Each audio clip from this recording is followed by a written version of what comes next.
Assalamualaikum warahmatullahi wabarakatuh. Alhamdulillah rabbil alamin. Salatu wassalamu ala sayyidina Muhammadin wa ala alihi wa sahbihi ajma'in. Rabbil fa'alni ma 'allamtana wa 'allimna ma yanfa'una warzuqna 'ilman yuqarribuna ilaika ya rabbal alamin. Allahumma faqihna fid din wa 'allimna at-ta'wil. وافتح علينا فتوح العارفين بك يا رب العالمين ولا حول ولا قوة إلا بالله العلي العظيم. اللهم إنا أصبحنا نشهد ونشهد حملة عرشك وملائكتك وجميع خلقك أنك أنت الله لا إله إلا أنت وحدك لا شريك لك وأن محمدا عبدك ورسولك. Pertama-tama pembersih masjid yang saya hormati, Tuan Haji Ahmad, Ustaz Syarif, Imam Masjid Daerah Tawau, tuan-tuan, para jamaah sekalian yang dirahmati oleh Allah Subhanahu wa taala. Alhamdulillah, segala puji bagi Allah Subhanahu wa taala yang telah memilih kita pada pagi hari ini untuk menjadi manusia-manusia pilihan yang hadir dan meringankan langkah kita untuk datang ke Masjid Quba untuk menghadiri salat subuh berjamaah dan juga bersama-sama untuk kita berbincang berkenaan dengan ilmu dan juga mengingati Allah Subhanahu wa taala. Kehadiran kita pada hari ini mudah-mudahan ditulis sebagai sebuah amalan ibadah yang akan kita temui manfaatnya pada hari kiamat dan hari akhirat nanti insyaAllah. Kehadiran kita di Masjid Quba ini untuk melaksanakan salat subuh berjamaah, dia bukanlah satu perkara yang ringan, akan tapi dia adalah satu perkara yang hanya boleh dilakukan oleh orang yang betul-betul beriman saja. Orang yang betul-betul memiliki akidah yang sahih saja. Orang yang betul-betul meyakini apa yang telah disampaikan dan dijanjikan oleh Allah Subhanahu wa taala dan juga baginda Rasulullah sallallahu alaihi wasallam dalam berbagai hadis-hadis Nabi sallallahu alaihi wasallam. Pada suatu hari tuan-tuan, Sayyidina Umar bin Khattab radhiyallahu anhu, beliau biasa mengimamkan salat subuh berjamaah. Bayangkan seorang khalifah yang sangat berkuasa dan juga memiliki kekuasaan yang sangat luas. Di masa Sayyidina Umar, tuan-tuan, umat Islam bukan hanya menguasai semenanjung Arabia saja, akan tapi kekuasaan umat Islam telah menyebar hingga ke Irak, hingga ke Turki, dan juga masuk ke perbahasan kekuasaan yang dulu di bawah kekuasaan Kaisar Rom dan Parsi. Sayyidina Umar adalah khalifah yang sangat perkasa dalam sejarah. Dua kerajaan yang sangat besar, dua kerajaan yang disebut sebagai adidaya atau super power pada zaman tersebut adalah Rom dan Parsi. Rom menguasai kawasan di sebelah timur, di sebelah barat, sedangkan Parsi menguasai kawasan mula dari Irak hingga ke belakang. Nah, pada masa Sayyidina Umar bin Khattab radhiyallahu anhu, tak sampai 10 tahun, dua kerajaan superpower ini boleh dikalahkan dan telah dimasukkan ke dalam kawasan umat Islam. Dan salah satu kebiasaan Sayyidina Umar, beliau selalu memimpin salat subuh berjamaah. Beliau selalu memimpin salat subuh berjamaah dan beliau juga mengamati dan mengawasi siapa saja pejabat-pejabat kerajaan ataupun rakyat yang hadir salat subuh berjamaah dan tidak hadir dalam salat subuh berjamaah. Dia hafal, tuan-tuan, kalau dia tengok kanan kiri, siapa yang hadir, muka-muka yang dia kenal, dia sudah tahu. Dan siapa yang tak hadir, dia pun tahu. Walaupun tak ada list nama untuk di checklist macam itu, tapi dia tahu bahawa si fulan tak hadir, si fulan tak hadir, si fulan tak hadir. Nah, pada satu hari Sayyidina Umar khatib solat subuh berjamaah, dan dia perasan ada satu orang laki-laki yang bernama Sulaiman ibn Abi Hasmah. Dia tak hadir solat subuh berjamaah. Beliau tak cakap apa-apa, dia tak umumkan mana ni Sulaiman. Beliau nak jaga nama orang baik orang tersebut. Jadi kalau dia tanya mana Sulaiman tak hadir, viral lah tuan-tuan kan. Bayangkan Sayyidina Umar tanya awak tak hadir tadi, malu. Mungkin dia tak hadir ada uzur. Jadi Sayyidina Umar tak umumkan apa-apa, dia hanya perhatikan saja. Nampak macam Sulaiman ibn Abi Hasmah ni tak ada. Dia solat subuh berjamaah. Jadi imam Sayyidina Umar lepas tu, kebiasaan Sayyidina Umar juga adalah selepas melaksanakan solat subuh berjamaah, dia akan melakukan inspection, pemeriksaan kawasan-kawasan tertentu di Madinah, terutamanya adalah kawasan pasar. Jadi Sayyidina Umar punya perhatian besar berkenaan dengan ibadah, dan juga beliau memberikan perhatian besar juga kepada kaitan muamalat, sebab berkaitan dengan ibadah dan ekonomi, betul kan? Jadi ibadah diambil berat, begitu juga ekonomi diambil berat. Nah tuan-tuan, apabila Sayyidina Umar pergi ke pasar, dia berjumpa dengan ibu Sulaiman ibn Abi Hasmah bernama Syifa binti Abdullah. Syifa itu seorang perempuan yang sangat aktif, dan satu riwayat mengatakan Sayyidina Umar melantik dia untuk mengawasi pasar di Madinah. Jadi pada zaman dahulu pun ada perempuan yang dilantik untuk bekerja di bawah kerajaan Islam dan mengawasi keadaan yang ada di pasar sana, menunjukkan bahawa Syifa ni orang pandai dan orang alim. Nah, Sayyidina Umar kemudian bertanya kepada Syifa binti Abdullah, wahai Syifa, saya tak nampak Sulaiman anak awak solat subuh tadi berjamaah. Adakah dia sakit ke, musafir ke, atau ada apa-apa perkara ke yang menimpa dia, sebab jarang-jarang dia tak hadir solat subuh berjamaah? Syifa kemudian mengatakan, wahai Sayyidina Umar, Sulaiman ada di rumah, alhamdulillah sehat-sehat saja.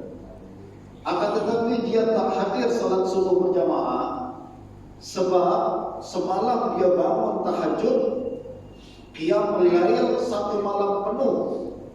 Nah, di akhir malam dia terlalu penat, kemudian dia tertidur, terlepas solat subuh berjamaah. Dia solat subuh di rumah saja. Apa maknanya tuan-tuan? Dia solat subuh juga. Dan kenapa dia terlepas daripada solat subuh berjamaah? Bukan karena tengok bola, bukan macam kita tengok bola kan, tengok sport atau tengok cerita, lalu terlalu penat, mengantuk, akhirnya terlepas solat subuh tu. Dia terlepas solat subuh berjamaah karena dia melakukan qiyamul lail terlalu banyak. Bagus ke tak bagus ni? Bagus tuan-tuan kan?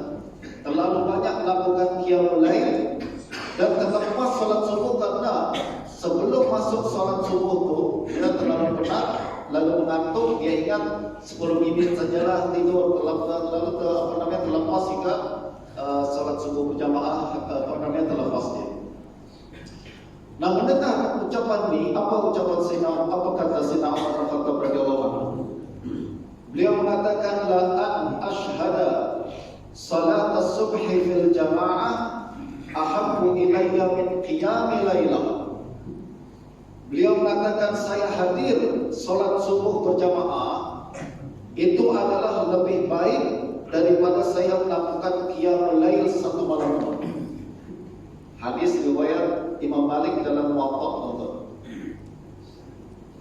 Nah, ucapan Sayyidina Umar bin Khattab ini menunjukkan bahawa solat subuh berjamaah yang kita buat ni tuan-tuan, dia ibadah yang sangat besar. 2 rakaat yang kita lakukan bersama imam, tapi pahala dia macam kita melakukan qiyamul lail satu malam penuh 12 jam tanpa henti. Siapa yang mampu buat perkara itu sehari ini? Tak ada. Akan tetapi 2 rakaat yang kita lakukan bersama imam, singkit saja salat tersebut, ringkas saja salat tersebut, akan tetapi fadilah dan keutamaan dia melebihi ibadah berjam-jam apabila kita melakukan qiyamul lail. Justru tahniah tuan-tuan dan puan sekalian.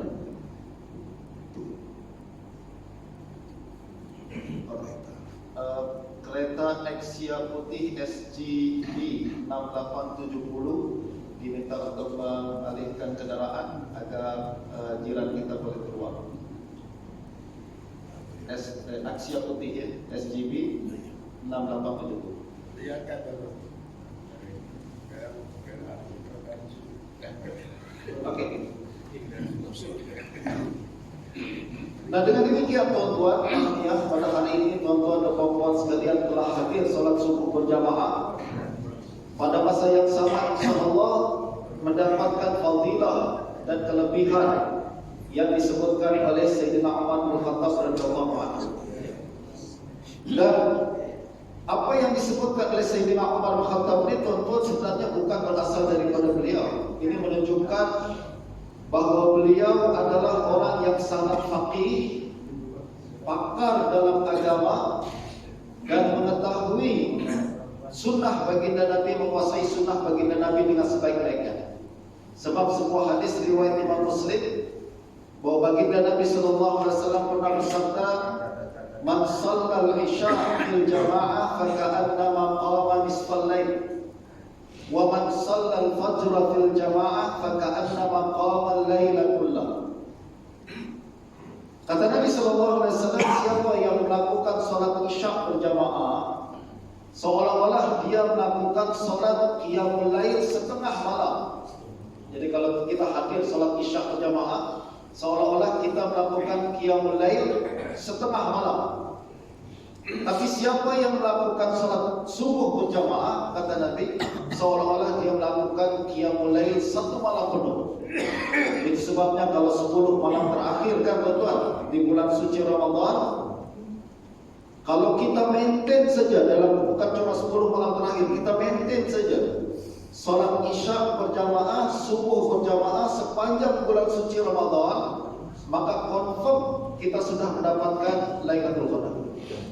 Ini disebutkan oleh seorang ulama tabi'in bernama Sa'id Ibn Musayyab, min afdhalit tabi'in, ulama tabi'in yang paling besar, paling tinggi derajatnya menurut para ulama. Beliau katakan siapa yang salat isya berjamaah, dia confirm dan dapat sebagian daripada Lailatul Qadar. Justru kalau saya salat masuk bulan suci Ramadan, target saya paling rendah adalah subuh berjamaah, isya berjamaah. Confirm lah dapat qiyamul, dapat Lailatul Qadar. Kalau kita boleh lagi tambah ibadah, misalkan tarawih dia, kemudian qiyamul lail dia sampai pagi, mantap lah. Paling lebih bagus daripada makanya lebih bagus. Nah, ada lagi hadis Nabi SAW teman-teman, diriwayatkan oleh Imam At-Tirmidzi, bahwa baginda Nabi SAW bersabda, "Man shallal fajr fil jamaah, thumma qa'ada yadhkurullah ila an tatlu'a asy-syams, thumma shalla rak'atain, faqad raja'a bi ajril haji wal umrati tamatan tamma." Siapa yang salat subuh berjamaah, lalu kemudian dia duduk di tempat salat dia. Lepas kita salat berjamaah, kita duduk di tempat salat kita, stay di tempat salat kita, tidak berganjak daripada salat kita. Untuk apa? Yazkurullah, untuk berzikir, mengingati Allah Subhanahu wa taala. Zikir ini tuan-tuan konsepnya luas, kata Imam Nawawi dalam Azkar. Beliau mengatakan termasuk zikir adalah bukan cuma kita beristighfar, bukan cuma kita berselawat, bukan kita cuma bertasbih, bertahlil. Termasuk zikir adalah kita mendengarkan majlis ilmu. Mudah-mudahan apa yang kita lakukan pada saat ini termasuk daripada kategori zikir yang disebutkan dalam hadis tersebut.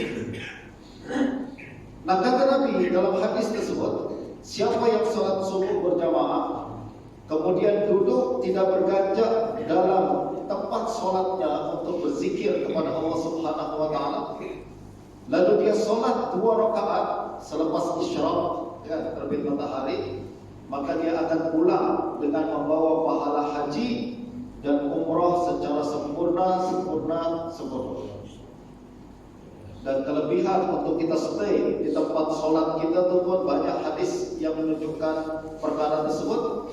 Antaranya dalam Sahih Bukhari, baginda Nabi SAW mengatakan, innal malaikata la tusalli ala ahadikum ma dama fi musallahu alladhi shalla fi, yaqul Allahumma ighfir lahu Allahumma arhamhu ma lam yuhdis.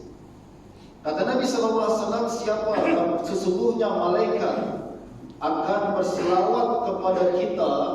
Berselawat maksudnya memintakan ampun kepada Allah untuk kita, berdoa, doakan kita, selagi mana kita duduk di tempat solat kita dan tidak berganjak daripada tempat solat kita. Malaikat akan terus mengatakan, Allahumma ighfir lahu, ya Allah ampunkan dia. Allahumma arhamhu, ya Allah rahmati dia. Malam yuhdis, selagi mana kita tidak batal wudu kita. Jadi kalau kita duduk, kita stay tempat solat kita, malaikat akan terus mendoakan kita, mintakan ampun untuk kita, selagi mana wudu kita tak batal. Ada yang bertanya kepada Sayyidina Abu Hurairah yang riwayatkan hadis ini, hadas tua dia katakan, tentu Tuhan telah membatalkan hadas kita, membatalkan wudu kita. Selagi mana kita jaga wudu kita, lepas solat apa saja tuan-tuan, justru tidak digalakkan untuk kita lepas solat terus bangkit keluar saja. Kita stay sekejap, selagi mana kita stay di dalam tempat solat kita, maka malaikat akan terus mendoakan kita, merahmati kita. Hadis riwayat Imam Bukhari. Nah, kenapa saya sebutkan perkara-perkara tersebut? Padahal Tuan Pengurusi tadi berbincang berkenaan dengan akidah, kepentingan kita untuk menjaga akidah Ahlussunnah wal Jamaah dan lain sebagainya, dan juga kepentingan kita untuk menjauhkan daripada pahaman-pahaman akidah yang menyimpang daripada Ahlussunnah wal Jamaah. Kenapa saya sebutkan? Apa kaitan hadis-hadis yang saya sebutkan itu dengan pembahasan akidah? Kaitannya sangat luas, tuan-tuan, sangat rapat kaitan tersebut. Sebab hakikat akidah adalah sesuatu yang hadir di dalam hati kita, lalu kemudian membentuk perilaku dan perbuatan kita. Kalau sebuah pemahaman yang betul di dalam minda kita, dia akan melahirkan dan membuahkan amalan-amalan yang sesuai dengan sunnah, amalan-amalan yang sesuai dengan ajaran baginda Nabi SAW. Bukti seseorang memiliki akidah yang kuat, akidah yang sahih adalah amalan ibadah dia betul. Amalan ibadah dia selari dengan bimbingan baginda Nabi SAW. Akidah yang kuat bukan dibuktikan dengan di medan perdebatan, tentu. Berapa banyak kita hadir dan saksikan perdebatan-perdebatan tak membuahkan apa-apa pun selain perpecahan. Akan tetapi akidah yang betul, kita akan nampak buah dia dalam ucapan dia. Orang yang akidah dia kuat, meyakini bahwa Allah Subhanahu wa Ta'ala nampak dia dan selalu mengawasi dia akan jaga ucapan dia. Dia tak akan cakap perkara-perkara yang bukan-bukan. Dia tak akan memeling sesama saudara Islam dia. Dia tak akan mencela sesama agama dia. Dan dia tak akan menyakiti hati orang lain yang sesama akidah dengan dia. Itu sebabnya dalam hadis riwayat Imam Bukhari, baginda mengatakan, man kana yu'minu billahi wal yawmil akhir falyaqul khairan aw liyasmut. Siapa yang betul-betul beriman kepada Allah, kata Nabi, man kana yu'minu billahi wal yawmil akhir. Siapa yang betul-betul beriman kepada Allah Subhanahu wa Ta'ala dan beriman kepada hari akhirat. Kenapa dua perkara ini Nabi sebutkan secara spesifik? Sebab dua perkara inilah yang paling penting dalam akidah. Kita beriman kepada Allah Subhanahu wa Ta'ala, maknanya kita meyakini Allah nampak kita. Siapa yang meyakini Allah selalu mengawasi kita, memperhatikan setiap gerik langkah kita, mengamati setiap bisikan hati kita, mengamati setiap ucapan kita, apa yang kita ucapkan dengan lidah, apa yang kita tulis di keyboard, maka kena jaga ucapkan yang baik atau diam. Betul tak? Siapa yang percaya bahwa Allah Subhanahu wa taala mengawasi kita dan percaya hari akhirat, apa kaitan hari akhirat? Maksudnya kalau awak betul-betul percaya hari akhirat, bahwa suatu hari nanti setiap ucapan kita akan ditanya Allah Subhanahu wa taala, kenapa engkau cakap macam itu? Kalau engkau yakin setiap perbuatan kita akan dipertanggungjawabkan kepada Allah Subhanahu wa taala, jaga ucapan kita, jangan cakap yang bukan-bukan. Jangan cakap yang buruk. Kalau nak cakap juga kalau ada perkara yang ucapan yang baik atau diam, kata Nabi. Itulah tanda seseorang punya akidah yang kuat. Tanda akidah seorang yang hebat itu, tuan, kita tengok dengan buah dia. Kita tak boleh ukur akidah orang itu. Kita tak boleh ukur akidah dia. Akidah dia menyimpang ke Ustaz? Akidah dia betul ke Ustaz? Kita tak tahu apa dalam minda dia, dalam hati dia. Yang kita tahu adalah apa yang dia ucap, apa yang dia buat. Kalau dia ucapkan sesuatu yang menyalahi syariat, confirm akidah dia salah. Betul. Kalau dia mengucapkan sesuatu yang kufur, misalkan menyalahi syariat dan agama Allah Subhanahu wa taala, akidah dia salah. Begitu juga kalau dia melakukan perbuatan yang menyalahi syariat, kita boleh confirm dia punya akidah yang silap. Nah, tuan-tuan, ulama berijma' bahwa salah satu dosa besar adalah ghibah. Ini disebutkan oleh Imam Al-Qurtubi dan lain-lain ulama yang lain. Ijma' ulama bahwa mengumpat adalah dosa besar. Dia bukan dosa kecil. Mengumpat dia apa dia, tuan-tuan? Mengumpat adalah kita menyebutkan keburukan orang lain.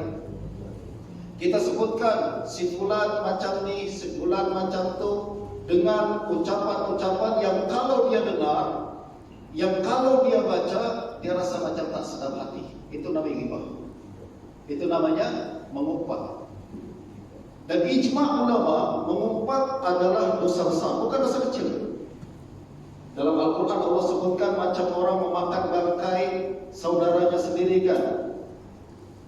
Macam memakan bangkai saudara sendiri. Ini adalah ilustrasi yang sangat buruk. Allah tunjukkan bahwa image orang yang suka mengumpat saudara sendiri macam dia makan daging saudara tersebut yang sudah mati. Macam orang itu sudah mati, kita kerak, dagingnya kita gigit dia, kita kunyah, kita telan. Kita bayangkan pun tak boleh. Buruk sangat perkara itu. Kata Allah Subhanahu wa taala, Allah yang sebut macam itu dalam Al-Quran, bukan hadis. Orang nanti bertikai, kalau hadis Ustaz, hadisnya sahih kata Ustaz. Ini bukan hadis, Quran sendiri. Allah Subhanahu wa taala katakan macam itu, bahwa orang yang mengumpat saudaranya macam orang yang memakan bangkai saudara tersebut, untuk menunjukkan kepada kita betapa buruk perbuatan itu. Tak ada lagi kata-kata yang boleh menggambarkan buruknya perkataan tersebut, melainkan dengan ilustrasi yang Allah buat macam itu. Kalau kita yakin kepada Allah Subhanahu wa taala, akidah kita betul berkenaan Al-Quran, bahwa Al-Quran adalah kalam Allah, ucapan Allah Subhanahu wa taala, kita confirm tinggalkan perbuatan tersebut. Itu sebabnya, tuan-tuan, kita tengok ulama-ulama besar kita, macam Imam Al-Bukhari, Imam Ahlul Hadis, tak ada khilaf bahwa beliau adalah orang yang paling pakar dalam hadis, orang yang paling hebat dalam sunnah. Beliau mengatakan, tak pernah saya menggibah orang, magtabtu ahadan munzu alimtu anna al-ghibata haram. Dia katakan, saya tak pernah mengumpat seorang pun selepas saya tahu bahwa ghibah adalah haram. Itu akidah yang betul. Betul tak? Itu akidah yang betul. Kita tak perlu pun membahas perbahasan yang terlalu detail, terlalu dalam. Itu perbincangan para ulama. Kita orang awam lah, kan? Kita orang awam, Ustaz, nak faham Quran ni kalam Allah ke bukan, macam mana ke, yang hakikat kalam Allah macam mana, tuan-tuan tak payah bahas tu. Itu serahkan kepada para ulama, orang yang memang pakar dalam akidah. Kita orang awam tahu akidah yang betul dengan buah akidah tersebut. Kalau ada orang mendakwa, saya punya akidah paling hebat, saya punya akidah paling tepat, akidah yang paling sahih, tapi perilaku tidak membuahkan amalan dan tindakan, ucapan yang terjaga, tuan-tuan tak boleh percaya, mustahil. Akidah yang betul melahirkan buah yang salah, mustahil. Akidah yang betul akan membuahkan tindakan yang betul. Akidah yang betul akan terlihat dalam ucapan dia. Nah, macam tadi Imam Bukhari, kita tak payah pun cek adakah Imam Bukhari menulis kitab akidah ke tak. Macam mana pandangan beliau tentang isu-isu akidah, tak perlu tuan-tuan. Dengan satu ucapan saja, dia mengatakan tak pernah saya mengumpat satu orang manusia pun selepas saya mengetahui bahawa mengumpat adalah haram, confirm akidah dia betul. Kenapa? Itulah akidah yang disebutkan dalam Quran. Ini menunjukkan bahawa dia percaya bahawa Al-Quran mengatakan macam ni. Quran adalah perintah Allah. Apa yang saya disebutkan Al-Quran, saya akan turuti. Itu akidah yang betul, tuan-tuan.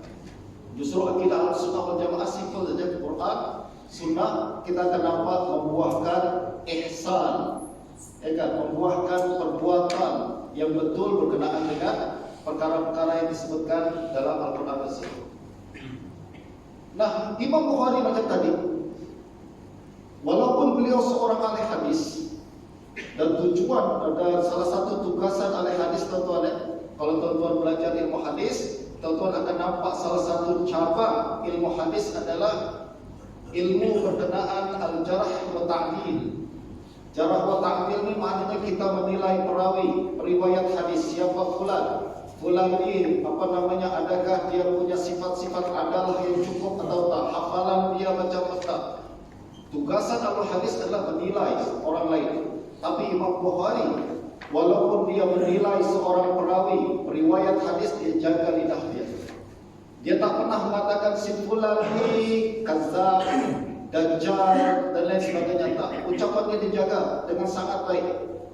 Dia jaga si fulan ni, kalaupun teruk sangat, dia tak katakan pendusta, pelipur lara, dia tak kata macam tu. Dia kata fihi nazar, munkarul hadis. Ucapan Imam Bukhari sangat-sangat halus, sangat dijaga berkenaan dengan orang lain. Sebab dia tahu, walaupun yang dia bincangkan ni adalah manusia yang sudah meninggal dunia, akan tapi dia manusia. Mengumpat manusia ni, tuan-tuan, diharapkan sama ada orang tersebut masih hidup ataupun sudah meninggal dunia. Justru Imam Bukhari jaga, jangan sampai satu hari nanti Allah Subhanahu wa ta'ala bangkitkan saya di akhirat, lalu orang-orang yang pernah saya bincangkan ini datang menuntut dan mengatakan, kenapa engkau katakan aku macam ini? Kenapa engkau katakan aku macam ini? Sebab tulisan, tuan-tuan, dia akan berkekalan, kan? Apa yang kita tulis dalam kitab, dia akan berkekalan. Selagi mana orang baca akan terus orang akan mengetahui ucapan kita macam itu. Justru Imam Bukhari tanah, satu hari nanti orang-orang ini, perawi-perawi hadis yang pernah dia katakan lemah, pendusta dan lain sebagainya, mereka akan menuntut di akhirat. Nah, ada lagi seorang ulama, tuan-tuan. Apabila saya mengaji di Syria dulu, ada seorang ulama bernama Syekhul Akbar, yang dikenali sebagai Syekhul Akbar. Syekhul Akbar, Al-Muhaddisul Akbar, ahli hadis yang paling besar, Syekh Badruddin Al-Hasani, seorang ulama yang sangat besar di Syria, di Damsyik. Dan kebanyakan ulama di Syria pada zaman itu, dia belum tak lama meninggal, dalam tak sampai 100 tahun yang lepas lah, tak sampai 100 tahun yang lepas. Beliau seorang ulama yang sangat besar di Damsyik.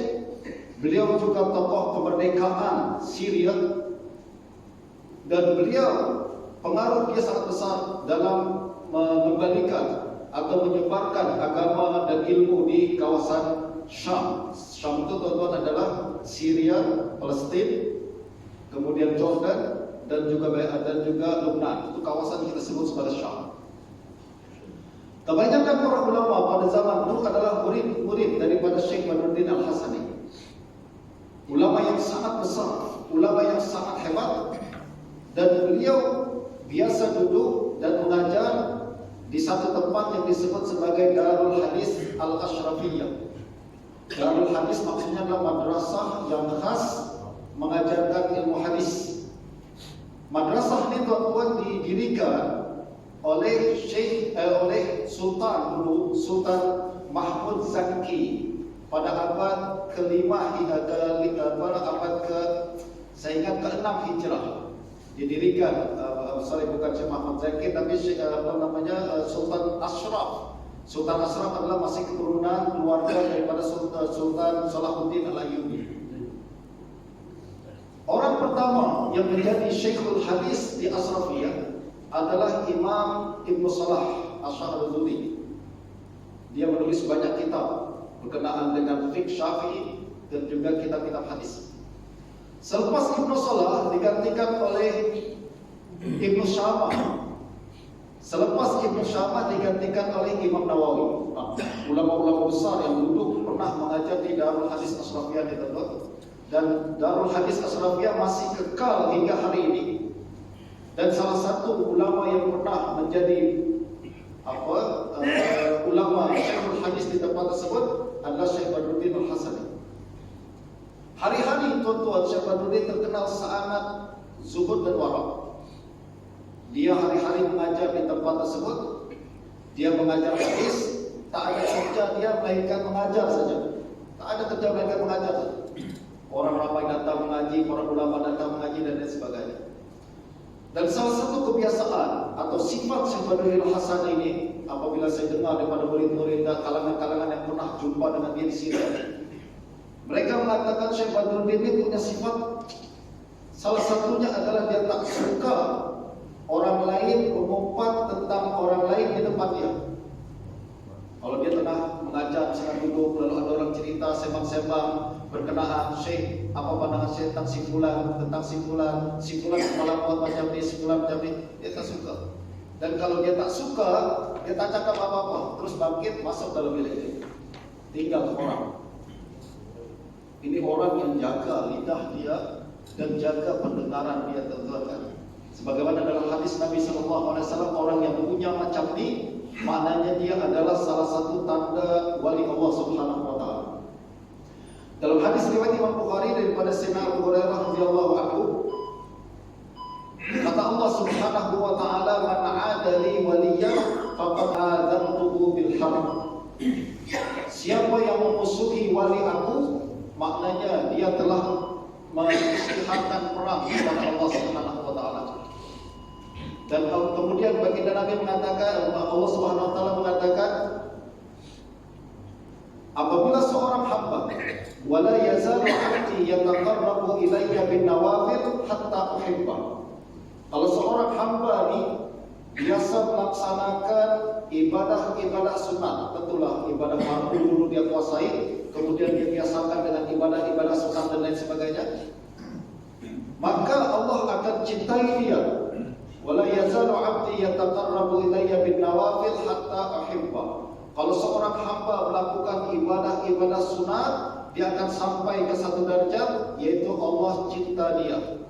Fa idza ahbabtuhu kuntu sam'ahu alladhi yasma'u bih, wa basaruhu alladhi yabsiru bih, wa yadahu alladhi yabtishu biha, wa rijluhu alladhi yamshi biha. Kata Allah, kalau Allah sudah cinta kepada seseorang, tandanya adalah Allah akan menjadi pendengarannya, Allah akan menjadi penglihatannya, Allah akan menjadi tangannya, Allah akan menjadi kakinya. Apa maksudnya, teman-teman? Para ulama mengatakan Allah menjadi pendengarannya, maksudnya dia akan hanya suka mendengar apa yang Allah suka dengar, apa yang tidak menyalahi perintah Allah Subhanahu wa taala. Dan dia melihat hanya perkara-perkara yang Allah suka saja. Itu tanda wali Allah, tuan-tuan. Tanda wali Allah bukan dia boleh terbang di atas udara. Tanda wali Allah bukan dia boleh berjalan di atas air. Hari ini kita boleh terbang di atas udara pun dengan kapal terbang, kan? Hari ini kita boleh berjalan di atas air, boleh. Banyaklah perahu, bot dan lain sebagainya. Tak ada kelebihan pun berjalan di atas air, terbang di atas udara ini.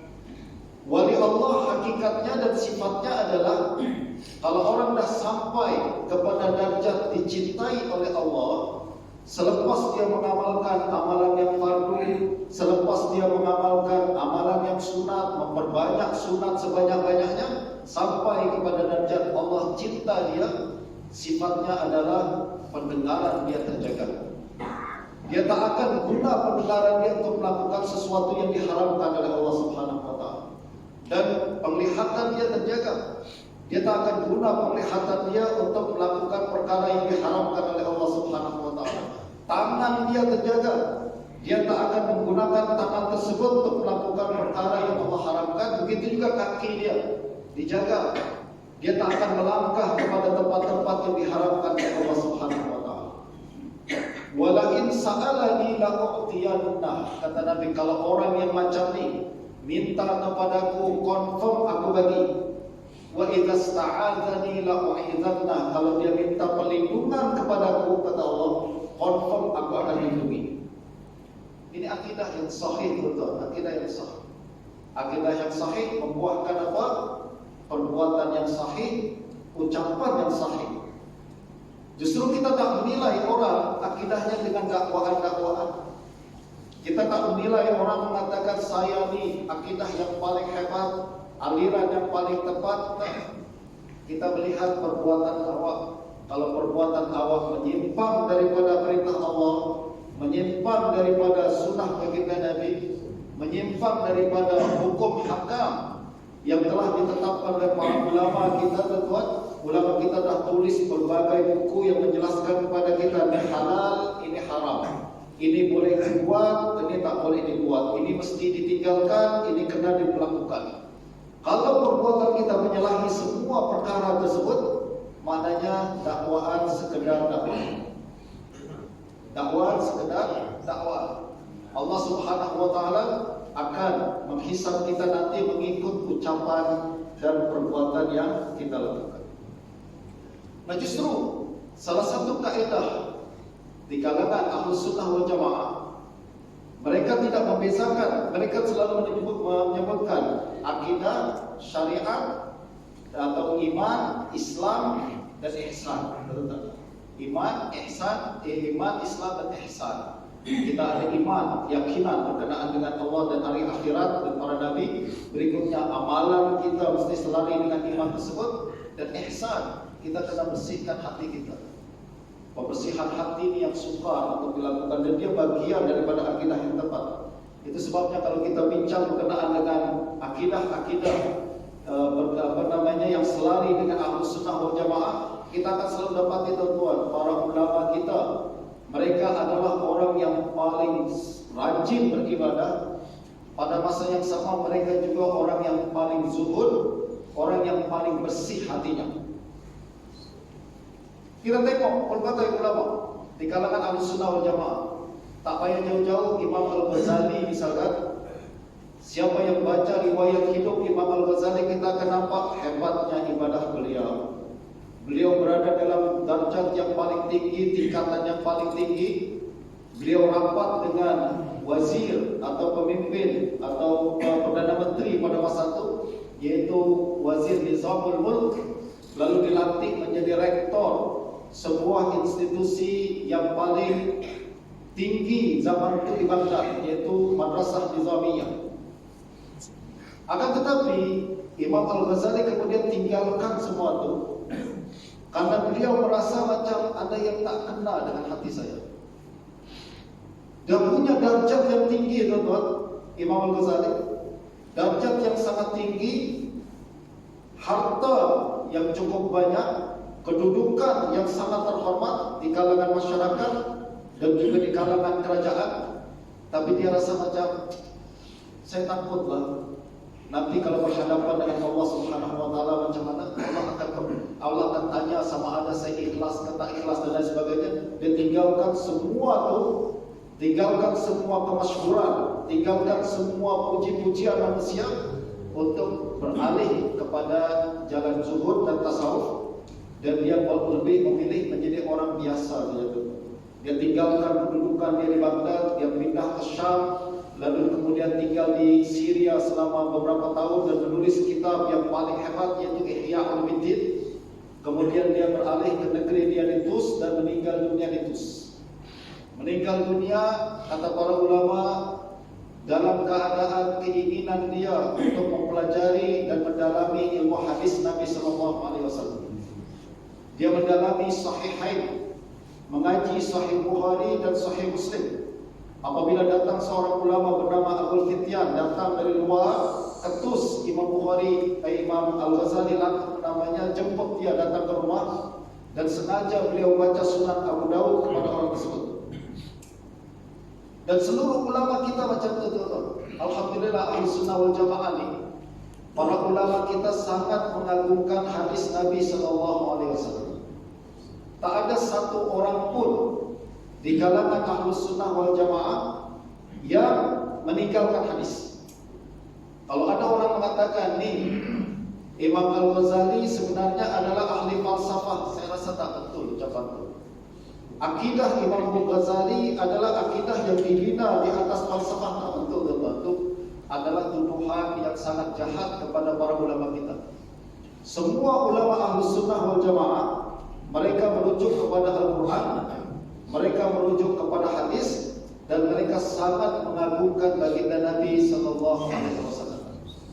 Ada seorang ulama hadis terbuat dan juga seorang tokoh terkenal dalam mazhab Imam Abu Hasan Al-Asy'ari, yaitu Imam Abul Qasim Ibn Asakir.